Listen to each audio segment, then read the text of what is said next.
नमस्कार, आप देख रहे हैं संसद टीवी। मैं हूं आपके साथ शालिनी खंडेलवाल। स्वागत है आप सभी का टॉप न्यूज में।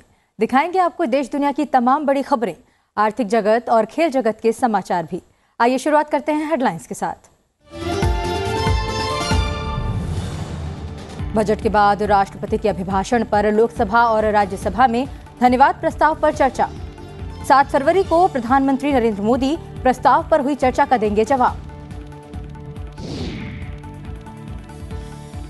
जम्मू कश्मीर के गुलमर्ग में एवलांच की चपेट में आने से पोलैंड के 2 पर्यटकों की मौत, 19 अन्य विदेशी पर्यटकों को बचाया गया। जम्मू कश्मीर के 5 और जिलों में एवलांच की चेतावनी।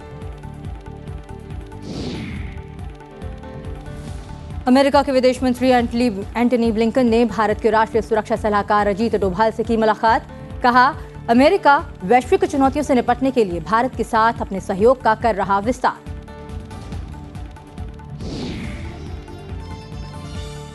कंपनी के एफपीओ को फुल सब्सक्रिप्शन मिलने के बावजूद अडानी एंटरप्राइजेज ने 20,000 करोड़ रुपए के एफपीओ को वापस लेने और निवेशकों का पैसा लौटाने की घोषणा।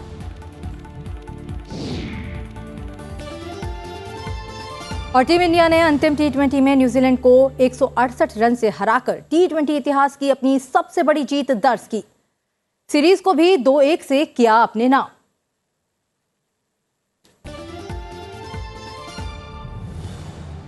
टॉप न्यूज में अब खबरें विस्तार से।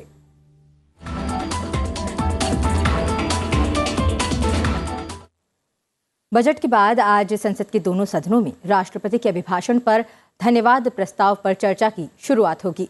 लोकसभा सांसद चंद्र प्रकाश जोशी चर्चा की शुरुआत का प्रस्ताव करेंगे। सांसद उदय प्रताप सिंह प्रस्ताव का समर्थन करेंगे। वहीं राज्यसभा में डॉक्टर के लक्ष्मण की शुरुआत का प्रस्ताव करेंगे और प्रकाश जावड़ेकर प्रस्ताव का समर्थन करेंगे। चर्चा के लिए 4 दिनों का समय निर्धारित किया गया है। 7 फरवरी को प्रधानमंत्री नरेंद्र मोदी प्रस्ताव पर हुई चर्चा का जवाब देंगे। वित्त मंत्री निर्मला सीतारमण ने बुधवार को संसद में वित्त वर्ष 2023-24 का आम बजट पेश किया। प्रधानमंत्री नरेंद्र मोदी ने 2023-24 के बजट को अमृतकाल का पहला बजट बताते हुए इसे विकसित भारत की आकांक्षाओं और संकल्पों को पूरा करने के लिए एक मजबूत आधार बताया है, जिसमें सप्तर्षि की तरह 7 प्राथमिकताएं हैं। इसमें समावेशी विकास, हरित विकास, युवा शक्ति, वित्तीय क्षेत्र, अंतिम व्यक्ति तक पहुंच, बुनियादी ढांचे का विकास और सक्षमताओं का पूरा इस्तेमाल शामिल है। वित्त वर्ष 2023-24 में कुल व्यय 45.03 लाख करोड़ रुपए रहेगा, जो पिछले वित्त वर्ष की तुलना में 7.5% अधिक है। बजट की हाइलाइट्स की बात करें तो करदाताओं को बड़ी राहत दी गई है। नई कर व्यवस्था में व्यक्तिगत आयकर छूट की सीमा मौजूदा 5 लाख रुपए से बढ़ाकर 7 लाख रुपए की जाएगी। कर संरचना में स्लैब की संख्या को 6 से घटाकर 5 कर दिया गया है। एक नई लघु बचत योजना महिला सम्मान बचत प्रमाण पत्र की शुरुआत की जाएगी। इसके तहत आंशिक निकासी विकल्प के साथ 7.5% की निश्चित ब्याज दर पर 2 साल के लिए 2 लाख रुपए तक जमा किए जा सकेंगे। बागवानी फसल के लिए आत्मनिर्भर स्वच्छ पादप कार्यक्रम का शुभारंभ 2,200 करोड़ रुपए से किया जाएगा। अगले 3 वर्षों में 1 करोड़ किसानों को प्राकृतिक खेती अपनाने के लिए प्रोत्साहित किया जाएगा। अगले 3 वर्षों में 740 एकलव्य मॉडल आवासीय विद्यालयों में करीब 39,000 अध्यापकों और कर्मचारियों को नियुक्त किया जाएगा। प्रधानमंत्री आवास योजना के लिए परिव्यय 66% बढ़ाकर 79,000 करोड़ रुपए किया गया।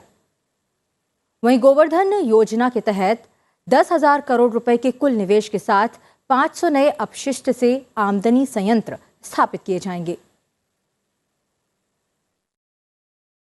बजट में कृषि ऋण के लक्ष्य को पशुपालन, डेयरी और मत्स्य उद्योग को ध्यान में रखते हुए 20 लाख करोड़ रुपए तक बढ़ाया जाएगा। प्रधानमंत्री कौशल विकास योजना का विस्तार होगा। 30 स्किल इंडिया इंटरनेशनल सेंटर स्थापित किए जाएंगे। गुणवत्तापूर्ण पुस्तकें विभिन्न उपकरणों के माध्यम से उपलब्ध कराने के लिए एक राष्ट्रीय डिजिटल पुस्तकालय की स्थापना की जाएगी। डिजिटल पुरालेख संग्रहालय में 1 लाख प्राचीन पुरालेखों के डिजिटलीकरण के साथ भारत साझा पुरालेख निधान स्थापित किया जाएगा। अगले 3 वर्षों में अमृत धरोहर योजना लागू की जाएगी, जिसमें दलदली जमीन के अधिक से अधिक उपयोग और जैव विविधता को बढ़ावा देने पर ध्यान दिया जाएगा। एमएसएमई के लिए 9,000 करोड़ रुपए की संशोधित ऋण गारंटी योजना की घोषणा की गई है। साथ ही बजट में चुनिंदा चीजों पर सीमा शुल्क घटाकर 13% किया गया है।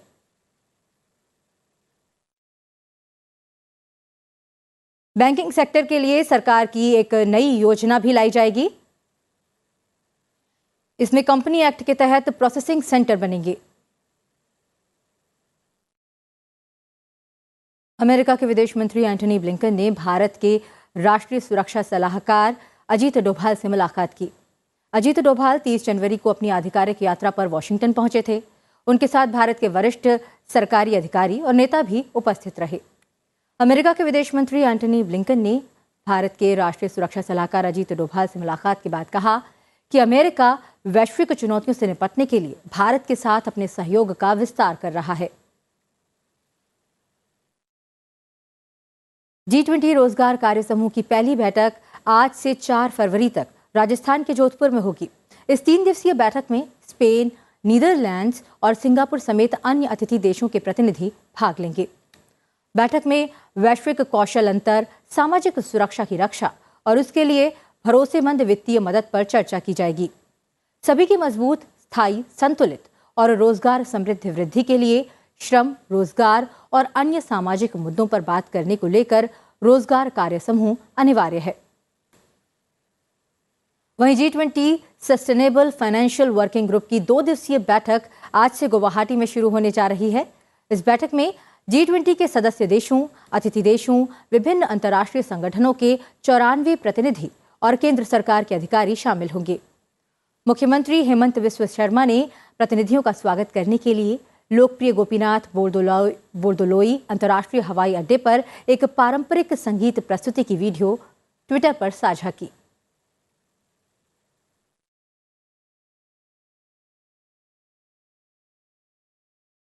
अंतर्राष्ट्रीय प्रतिनिधियों ने बुधवार को काजीरंगा राष्ट्रीय उद्यान का दौरा भी किया। It's amazing. We had a very warm welcome yesterday in Guwahati, and today we're in the national park. It's absolutely gorgeous, beautiful. People are very welcoming, very warm, and it's been a pleasure and a joy to discover India this way. Park is absolutely beautiful. The people of Assam have been very hospitable, very, very friendly. This is extremely impressive. थल सेनाध्यक्ष general Manoj Pandey ने कहा कि कोई भी देश नवीनतम अत्याधुनिक प्रौद्योगिकियों को साझा करने के लिए तैयार नहीं है, जिसका ये मतलब है कि देश की सुरक्षा न तो आउटसोर्स की जा सकती है और न ही दूसरों की उदारता पर निर्भर रहा जा सकता है।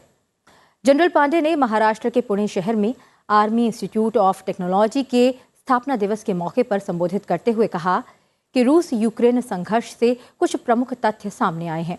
इनमें सैन्य बल द्वारा गैर परंपरागत रणनीति और तरकीब को अपनाना, युद्ध में सूचना का प्रबंधन, डिजिटल तौर पर मजबूती, आर्थिक ताकत का हथियार के तौर पर इस्तेमाल करना कुछ ऐसे क्षेत्र हैं जो प्रौद्योगिकी दक्षता होने की वजह से युद्ध में अहम भूमिका निभाते नजर आए हैं। The slogan given by the Honorable Prime Minister, Jai Jawan, Jai Kisan, Jai Vigyan and Jai Anusandhan, captures very aptly the contemporary reality and underscores the importance of research and development and innovation.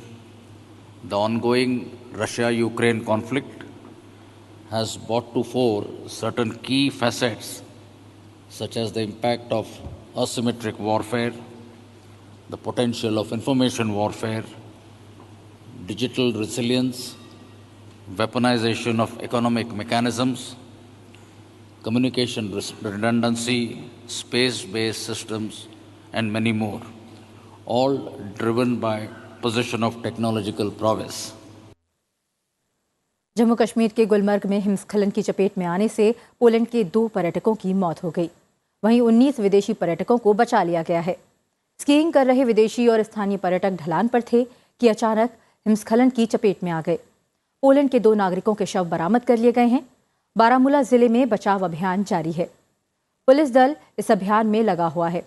प्रशासन ने 5 और जिलों में हिमस्खलन की चेतावनी जारी की है और पर्यटकों को ऐसे स्थानों से दूर रहने को भी कहा गया है।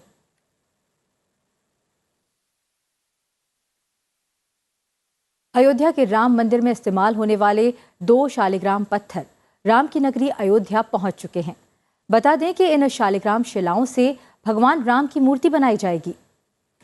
राम नगरी में बन रहे इस मंदिर में भगवान राम की मूर्ति को पवित्र शालिग्राम पर उकेरा जाएगा। इसके लिए नेपाल की बड़ी गंडक नदी से निकाली गई शालिग्राम शिलाखंड को बिहार के रास्ते से अयोध्या लाया गया है। बिहार से अयोध्या तक शालिग्राम शिला की शोभा यात्रा निकाली गई, जिसने करीब रोज 125 किलोमीटर की यात्रा तय की। इन पत्थरों को नेपाल से अयोध्या आने में 3 से 4 दिन का समय लगा। जनकपुर के जटही बॉर्डर से शुरू हुई यात्रा 1 फरवरी को अयोध्या पहुंच गई थी। फिलहाल समय है एक छोटे से ब्रेक का। आप बने रहिए संसद टीवी के साथ।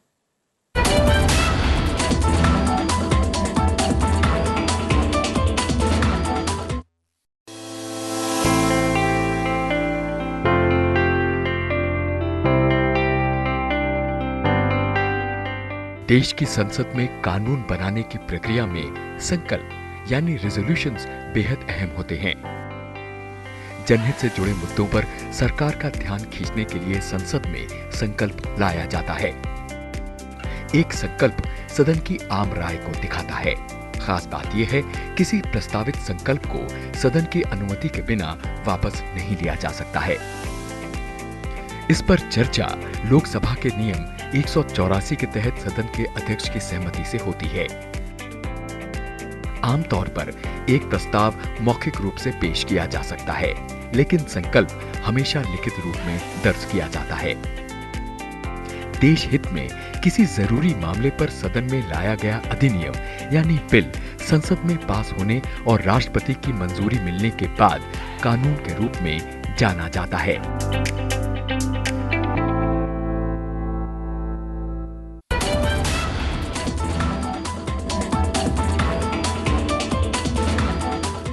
ब्रेक के बाद एक बार फिर आपका स्वागत है टॉप न्यूज में। अब रुख करते हैं आज की टॉप 10 खबरों का।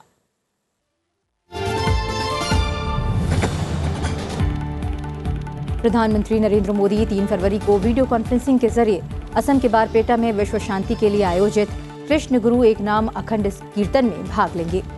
प्रधानमंत्री कृष्ण गुरु सेवाश्रम के श्रद्धालुओं को भी संबोधित करेंगे। बजट के फायदे बताने के लिए बीजेपी का जन जन अभियान आज से शुरू होगा।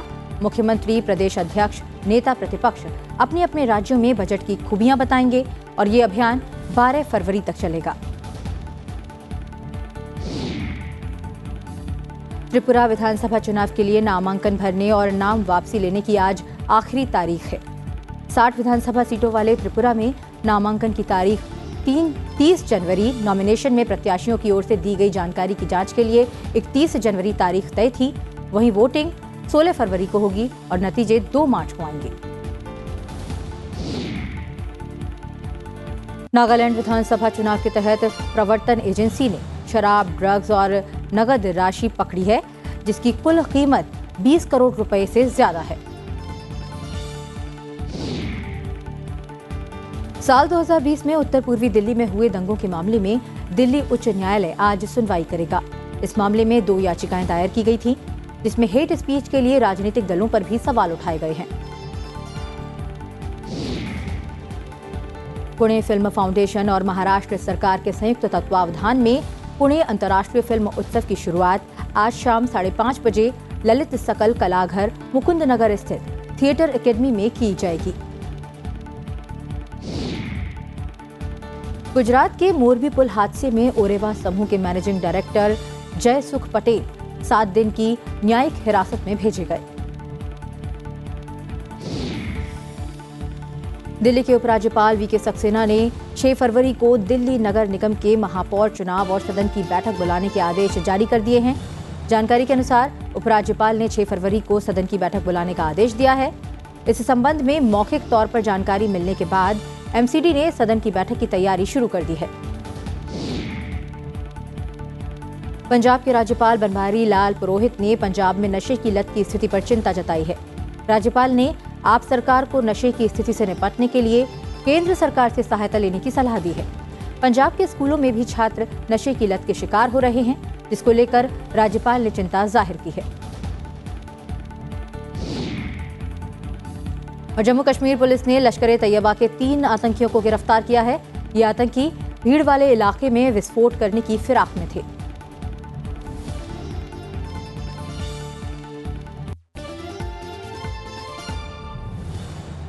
टॉप 10 खबरों के बाद अब जान लेते हैं आज की मुख्य अंतर्राष्ट्रीय खबरें।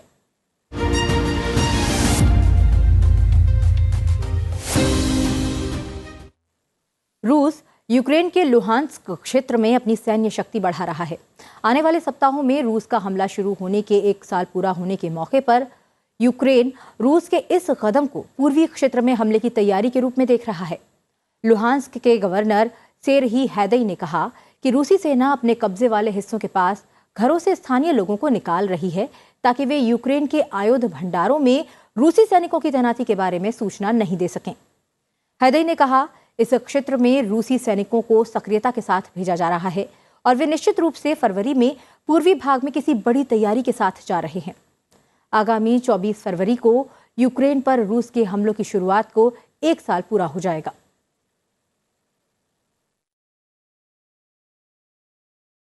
म्यांमार की सैन्य सरकार ने बुधवार को घोषणा की है कि वो 2 साल पहले सत्ता पर कब्जा करने के बाद लगाए गए आपातकाल की अवधि को बढ़ा रही है। सरकारी टेलीविजन पर घोषणा में कहा गया कि मंगलवार को हुई राष्ट्रीय रक्षा और सुरक्षा परिषद की बैठक में आपातकाल की स्थिति को 6 महीने के लिए और बढ़ाने का फैसला किया गया, क्योंकि देश असामान्य स्थिति में है और शांतिपूर्ण चुनाव की तैयारी के लिए समय की जरूरत है। इन चुनावों के लिए किसी सटीक तारीख की घोषणा नहीं की गई है। हालांकि सत्तारूढ़ सैन्य परिषद के प्रमुख वरिष्ठ जनरल मिन आंग हलिंग ने कहा है कि चुनाव अगस्त में कराए जा सकते हैं। इस बीच अमेरिका ने म्यांमार में आपातकाल की अवधि बढ़ाने की निंदा की है। अमेरिका ने आरोप लगाया है कि इस आपातकाल के जरिए नाजायज शासन को बढ़ाया जा रहा है। भारतीय मूल की अमेरिकी राजनीतिज्ञ निक्की हेली ने ट्वीट कर एक विशेष घोषणा की है। इस विशेष घोषणा में 15 फरवरी को उनके द्वारा 2024 के अमेरिकी राष्ट्रपति के रूप में नामांकन करने की घोषणा की उम्मीद है। हेली द्वारा ये संदेश ईमेल द्वारा भेजा गया और बुधवार को विभिन्न सोशल मीडिया खातों पर भी पोस्ट किया गया। ट्वीट में कहा गया कि विशेष घोषणा के लिए निक्की हेली से जुड़ें। 51 वर्षीय हेली दक्षिण कैरोलिना की 2 बार की गवर्नर और संयुक्त राष्ट्र में अमेरिका की पूर्व राजदूत हैं। यदि हेली अमेरिकी राष्ट्रपति के रूप में अपना नामांकन करती हैं तो वो पूर्व अमेरिकी राष्ट्रपति डोनाल्ड ट्रंप के खिलाफ प्रतियोगिता में शामिल होने वाली पहली दावेदार होंगी, जो वर्तमान में अपनी पार्टी के 2024 के नामांकन की मांग करने वाले एकमात्र रिपब्लिकन हैं। ताइवान ने चीन के 34 सैन्य विमानों और 9 युद्धपोतों की तैनाती के बीच अपने लड़ाकू विमानों को उतारते हुए अपनी नौसेना को सचेत किया और मिसाइल सिस्टम को सक्रिय कर दिया। ये तैनाती ऐसे वक्त हुई है जब चीन ने ताइवान के खिलाफ संभावित नाकाबंदी या हमले की तैयारी बढ़ाई है, जिससे ताइवान के प्रमुख सहयोगी अमेरिका की चिंताएं भी बढ़ गई हैं।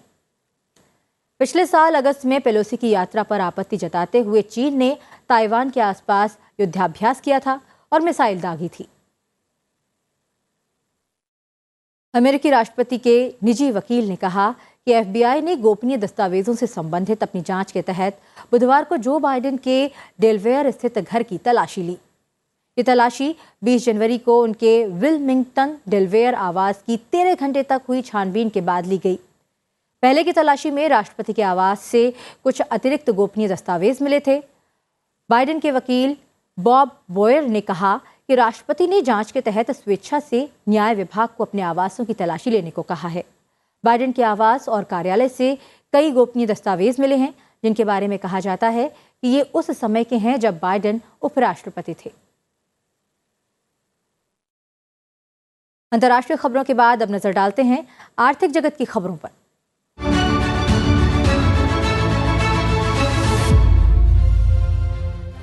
अडानी एंटरप्राइजेज ने बुधवार को अपने 20,000 करोड़ रुपए के एफपीओ को वापस लेने और निवेशकों का पैसा लौटाने की घोषणा की। हालांकि कंपनी के एफपीओ को मंगलवार को पूर्ण अभिदान मिला गया था और समझा जाता है कि अडानी एंटरप्राइजेज ने ये कदम अमेरिका की शॉर्ट सेलिंग कंपनी हिंडनबर्ग की रिपोर्ट के बाद उठाया है। अडानी ने कहा कि असाधारण परिस्थितियों के मद्देनजर कंपनी के निदेशक मंडल ने फैसला किया है कि एफपीओ पर आगे बढ़ना नैतिक रूप से ठीक नहीं होगा। निवेशकों का हित हमारे लिए सर्वोपरि है और उन्हें किसी तरह के संभावित नुकसान से बचाने के लिए निदेशक मंडल ने एफपीओ को वापस लेने का फैसला किया है। आपको बता दें कि हिंडनबर्ग रिसर्च की पिछले हफ्ते आई रिपोर्ट के बाद अडानी समूह की कंपनियों के शेयरों में लगातार गिरावट आ रही है। गिरावट का ये सिलसिला बुधवार को भी जारी रहा। After a fully subscribed FPO, yesterday's decision of his withdrawal would have surprised many. But considering the volatility of the market seen yesterday, our board strongly felt that it would not have been morally correct to proceed with the FPO. In my humble journey of over 4 decades as an entrepreneur, I have been blessed to receive overwhelming support from all stakeholders and particularly the investor community. Federal reserve ने बुधवार को अपनी प्रमुख ब्याज दरों में 1/4 अंक की बढ़ोतरी की। फेडरल रिजर्व द्वारा मार्च के बाद ये 8वीं बढ़ोतरी है। फेडरल रिजर्व के इस फैसले के बाद अब ब्याज दरें 4.50 से बढ़कर 4.75% हो गई हैं। अमेरिकी फेडरल रिजर्व ने इस दौरान ये भी संकेत दिया कि मुद्रास्फीति कम होने के कारण इसके दर में आगे भी बढ़ोतरी हो सकती है। फेडरल रिजर्व ने इससे पहले भी इसमें बड़ी बढ़ोतरी की थी। अभी बीते 15 दिसंबर को ही फेडरल रिजर्व ने ब्याज दरों में 0.50 अंकों की बढ़ोतरी की थी। हालांकि इस बार बढ़ोतरी पिछली वृद्धि की तुलना में कम है। इस वर्ष के अंत तक दरों में 0.75 की बढ़ोतरी का अनुमान भी जताया जा रहा है। यूएस फेड के इस कदम से अमेरिका समेत कई देशों में असर पड़ने की संभावना है। अमेरिका इन दिनों पिछले साल 4 दशक की सबसे बड़ी महंगाई का सामना कर रहा है। यही वजह है कि अमेरिका को लगातार ब्याज दरें बढ़ानी पड़ रही हैं।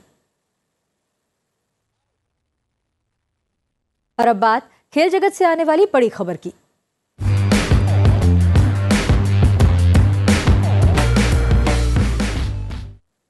भारत और न्यूजीलैंड के बीच 3 T20 मैचों की सीरीज का तीसरा मुकाबला अहमदाबाद के नरेंद्र मोदी स्टेडियम में खेला गया। टीम इंडिया ने इस मैच को 168 रनों से जीता। इस जीत के साथ ही भारत ने सीरीज को 2-1 से अपने नाम कर लिया। भारतीय कप्तान हार्दिक पांड्या ने टॉस जीतकर पहले बल्लेबाजी करने का फैसला लिया। टीम इंडिया ने 20 ओवर में 4 विकेट पर 234 रन बनाए। शुभमन गिल ने 63 गेंद पर नाबाद 126 रन बनाए। जवाब में न्यूजीलैंड की टीम 12.1 ओवर में 66 रनों पर ही सिमट गई। T20 के इतिहास में टीम इंडिया की ये सबसे बड़ी जीत है। न्यूजीलैंड के लिए सिर्फ 2 ही बल्लेबाज दहाई का आंकड़ा छू सके। डेरेल मिचेल ने 35 और कप्तान मिशेल सेंटनर ने 13 रन बनाए। सीरीज का पहला मैच रांची में खेला गया था। इसे न्यूजीलैंड ने जीता था।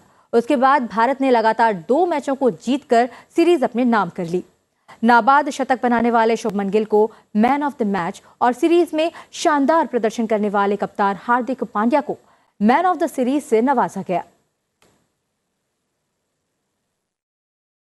फिलहाल टॉप न्यूज में इतना ही।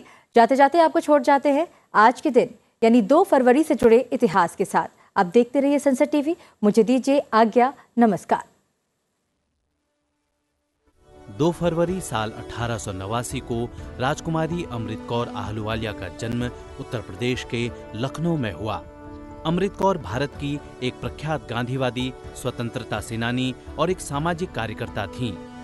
वह भारत की राजनेता और स्वतंत्र भारत की पहली स्वास्थ्य मंत्री रहीं।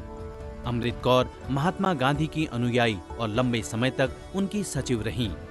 स्वास्थ्य मंत्री के रूप में कौर ने नई दिल्ली में अखिल भारतीय आयुर्विज्ञान संस्थान एम्स की स्थापना में महत्वपूर्ण भूमिका निभाई और इसकी पहली अध्यक्ष बनी। 2 फरवरी साल 1943 को स्टालिनग्रेड का युद्ध समाप्त हुआ। यह स्थान रूस के दक्षिण पश्चिम में वोल्गा नदी के पास है। वर्तमान में इसे वोल्गोग्रेड के नाम से जाना जाता है। इस युद्ध को अब तक के सबसे भयानक युद्ध के रूप में वर्णित किया गया है। इस युद्ध में लगभग 10 लाख से ज्यादा सैनिकों ने अपनी जान गंवाई। सोवियत सरकार द्वारा जर्मन सेना के आत्मसमर्पण की घोषणा के साथ ही लगभग 6 महीनों से चला यह विनाशकारी युद्ध समाप्त हुआ। युद्ध के आखिरी दिन तक लगभग 91,000 जर्मन सैनिकों ने आत्मसमर्पण किया। शून्य से -डिग्री नीचे के तापमान वाले इस युद्ध क्षेत्र में महीनों से लड़ रहे इन सैनिकों की दशा भूख से दयनीय हो गई थी। जर्मनी के शासक हिटलर के लिए इस युद्ध का परिणाम बहुत बड़ी पराजय के रूप में सामने आया।